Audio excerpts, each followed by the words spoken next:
CIA hoarded vulnerabilities, 0 days.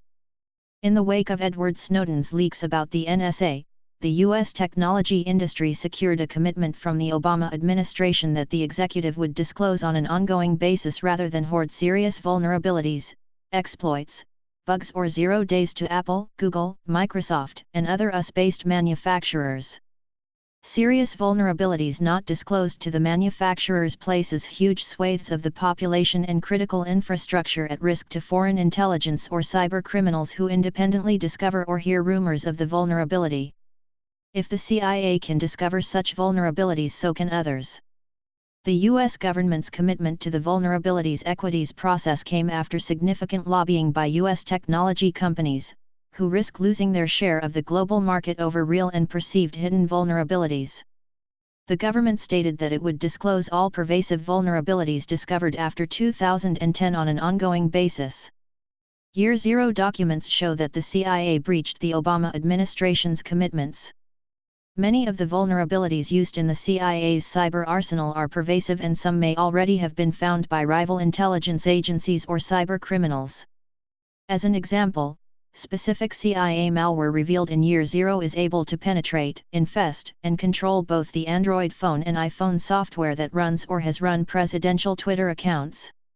The CIA attacks this software by using undisclosed security vulnerabilities, 0 days, possessed by the CIA. But if the CIA can hack these phones, then so can everyone else who has obtained or discovered the vulnerability.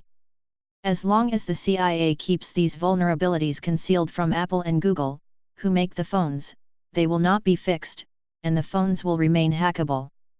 The same vulnerabilities exist for the population at large, including the U.S. Cabinet, Congress, top CEOs, system administrators, security officers, and engineers. By hiding these security flaws from manufacturers like Apple and Google, the CIA ensures that it can hack everyone and MDSH, at the expense of leaving everyone hackable. Cyber war programs are a serious proliferation risk.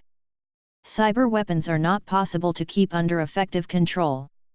While nuclear proliferation has been restrained by the enormous costs and visible infrastructure involved in assembling enough fissile material to produce a critical nuclear mass, cyber weapons, once developed, are very hard to retain.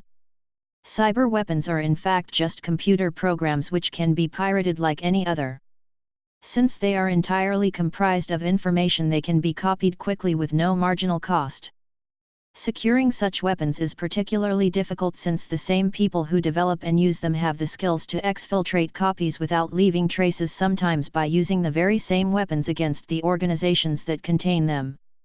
There are substantial price incentives for government hackers and consultants to obtain copies, since there is a global vulnerability market that will pay hundreds of thousands to millions of dollars for copies of such weapons. Similarly, contractors and companies who obtain such weapons sometimes use them for their own purposes, obtaining advantage over their competitors in selling hacking services.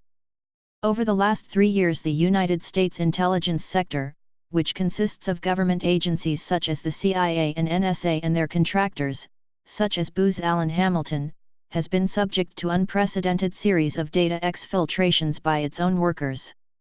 A number of intelligence community members not yet publicly named have been arrested or subject to federal criminal investigations in separate incidents.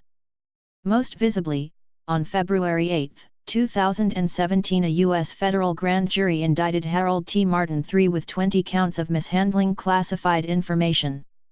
The Department of Justice alleged that it seized some 50,000 gigabytes of information from Harold T. Martin III that he had obtained from classified programs at NSA and CIA, including the source code for numerous hacking tools. Once a single cyber weapon is loose, it can spread around the world in seconds, to be used by peer states, cyber mafia, and teenage hackers alike.